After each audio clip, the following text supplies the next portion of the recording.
CTE, huge issue, head traumas, dealing with that. And remember, Tom, Donald Trump made that comment Friday, where he basically said, the hell with y'all.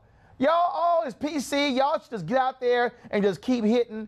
So even though he attacked the players about kneeling and the flag and the anthem, he also basically said, I don't care about y'all having brain issues, brain trauma. Well, Warren Sapp is one of the folks who wants to help make this an issue. Do we have Warren there? Do we have Warren there, Tom? No. Okay, no, we're waiting on Warren Sapp, but luckily, Tom, we have Bomani Jones over here on TV One. We're just chatting with him. And Bomani, I want to pull you up while we wait on Warren Sapp to call. He is trying to help folks find a test to check players while they're still living. And this is the thing that I've been making, that even when it comes to Trump, if you're a non-black player and fine, you don't want to deal with the flag, police brutality, at least challenge this man and the owners when it comes to brain injuries, because this is your life. This is your life too. Big Ben, who couldn't sleep because of what happened with the flag. Mm-hmm. Right. That is, I actually thought that was the more underrated part of this thing with Trump when he went about this. Was it's a whole crazy right-wing thing that there's a war on football and that football has to be preserved. So you notice it's a defense of football but an attack on football players. And so how do you wind up making the split between those two? And that was the big one they hit them all. It was like, yeah, they hit somebody too hard, it's 15 yards. And I think that was one of the big things that made the owners mad, is they're like, look, man, we trying to stay out of court. Quit messing with the money. Well, and again, this is one of those things where I believe, again, where the players have to refocus this thing, Bomani. The players have to realize that what they were doing, what the issues they were addressing, not just police brutality, criminal justice reform, but yes, brain injuries, CTE, it has been totally hijacked. The NFL masters at PR, and this is where players, and let me also say external groups, must step up and use their power to refocus this thing and not allow this to become a discussion just about the flag, just about taking a knee, but about the issues. Yeah, I think it entirely needs to be recontextualized. One thing you've seen is the hashtag on Twitter where everybody's talking about take a knee, and that's becoming the determination as to whether you with it or you not. They got to find something else on this, because like I say, once the man comes down and does the same exact thing as you got to figure out a new dance step, because now that has become co-opted into the intentions of the league and everybody else who decided to come in and do the same thing as you but doesn't agree with what it is that you were talking about. So I absolutely agree. It's not just that it's got to be reframed around the issues. The display itself also, I think, has to be adjusted, because what it meant to take a knee. First of all, the taking a knee that is supposedly being treated as an insult to the troops was actually done in deference to the troops, because what Kaepernick was doing before was just sitting down looking like anything else was going on in the world. This was intended to be respectful. The man decided, no, that's not respectful. This is disrespectful. And so if you come now that means whatever the figures of authority have determined that it means, that requires people to come up with something else. And let me be real specific here, Tom, and Sybil and Bill. This is also where I need, let me just do a roll call. This is where I need the NAACP, the National Urban League, Mark Morial, Derek Johnson, Reverend Al Sharpton, Reverend Jackson, and other civil rights leaders to take that 10-page memo of the players and then hold a joint news conference to say we stand with them, and they also refocus it. And they also organize their people. I did a panel last week. NFLPA was on the panel of their general counsel, and there were labor unions there. This is where the NFLPA should be challenging other labor union, AFSCME, SCIU, AFL-CIO, to say organize your members to stand with these players as well. You need to have external pressure plus the internal pressure working at the same time.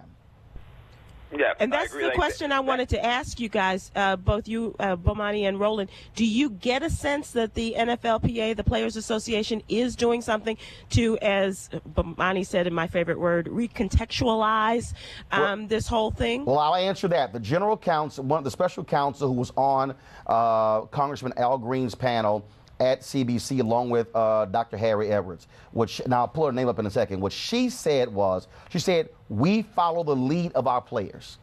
We take the direction of our players. And she was very careful in what she was saying, and I was listening to her, very closely. And so basically, she said, basically she was saying that, look, they tell us what we can and cannot do. Not only this, check this out. The NFLPA made a decision not to publicly come out and say anything on Sunday and Monday. We tried to get them on TV One and here on Joyner. They said we're not saying anything. We're allowing to see what the next action is. And so I think I even reached out to Eric Winston, who is the president of the NFLPA, NFL lineman, to come on. I've got no comment. And so Bomani, this is where, and I get it. I get what they're doing. I get what the players are saying. Y'all work for us. But this is where external groups must use their influence to take the issue to another level. That has to happen soon. Yeah, I agree with that. Also, I think one thing we have to remember is that by and large, we're dealing with a lot of dudes in their early to mid-20s, and we're asking them to take on something that requires a very adult level of temerity, because dudes are getting hell for this, right? Like, dudes are losing endorsements, and who knows what everybody is that's in their ear that are these advisors who really have nothing to do with this larger cause and how it goes.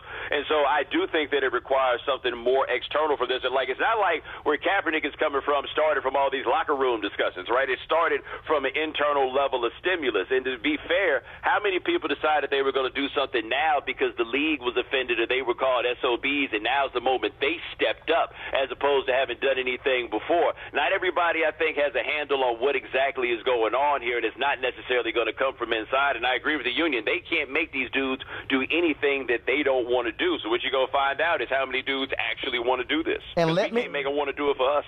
And let me remind people watching and listening, Tom, these guys still have a job. They're still playing.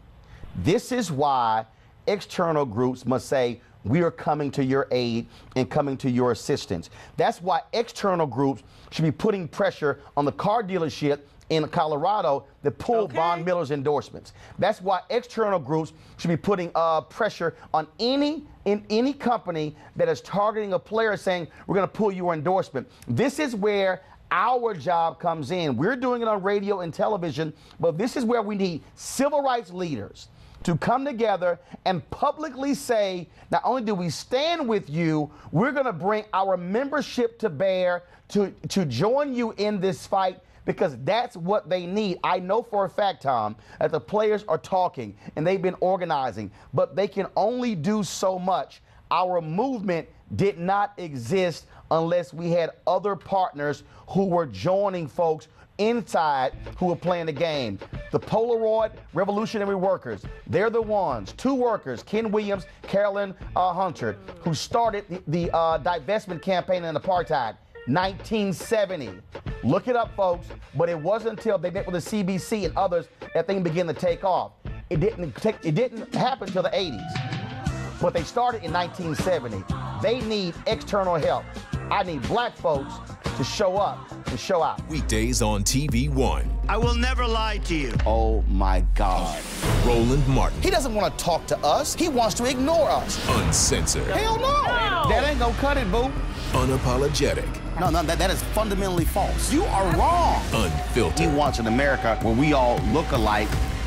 He ain't talking about black people. Unrelenting. You better go work out, because you got a fight on your hands.